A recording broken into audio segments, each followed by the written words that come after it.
It was 6 p.m., the peak hour. The metro station was a sea of people.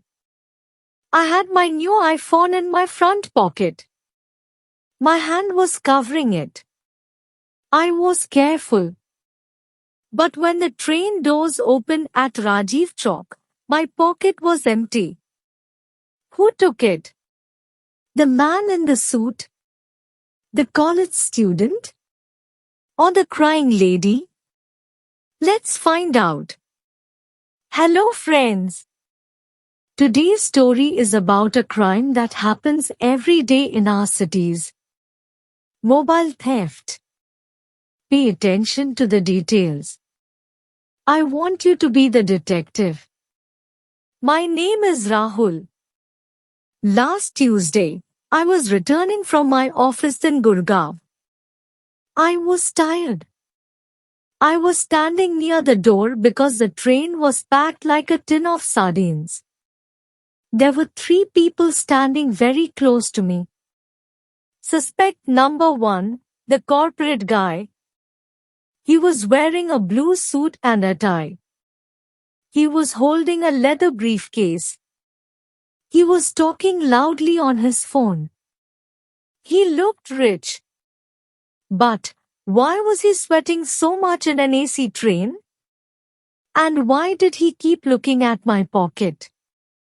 Suspect number 2, the college student. He was a young boy with messy hair.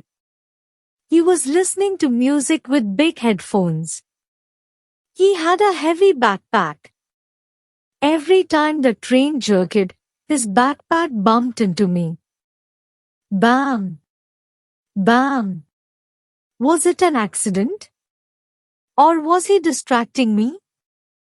Suspect number 3, the crying woman. She was an old lady wearing a simple sari. She was crying softly.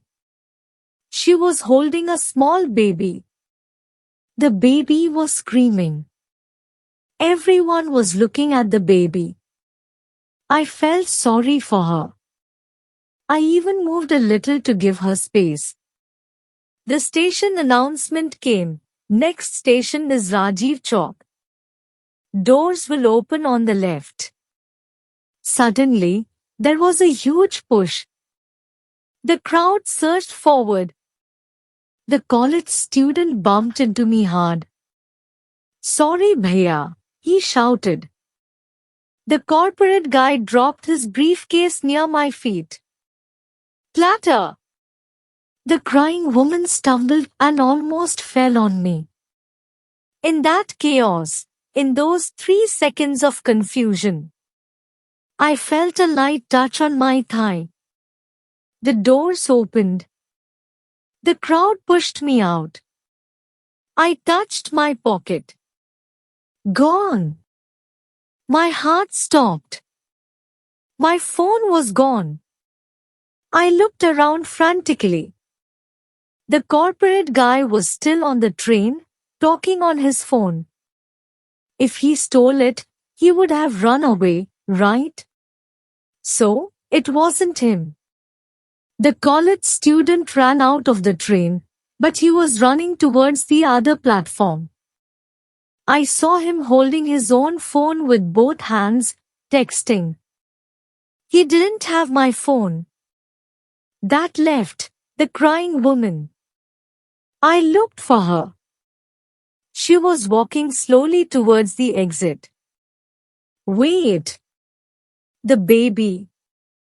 The baby was not crying anymore. In fact, the baby was very silent. I ran after her. Auntie! Stop! She started walking faster. Suddenly, she didn't look old anymore. She was walking fast. I grabbed her shoulder. My phone! She turned around. The baby in her arms slipped. It wasn't a baby. It was a bundle of clothes wrapped in a towel. And inside the bundle, hidden perfectly, was my iPhone 15. She wasn't an old lady. She was a professional pickpocket in a costume. The crying was just an act to make me look at her face, while her hand went into my pocket. I took my phone back. She begged me, "Beta, please let me go." I looked at her fake tears.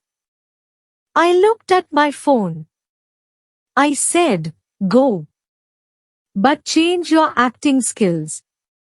The baby became silent too quickly. Appearances can be deceptive. The rich-looking man was innocent. The rude student was innocent. The helpless lady was the thief. In English, we have a saying, "Don't judge a book by its cover." Also, never keep your phone in your front pocket at Rajiv Chowk. Did you guess the thief correctly? If you did, write "I knew it" in the comments. This story used the past continuous tense. Listen to this story again to practice your listening skills. See you in the next mystery.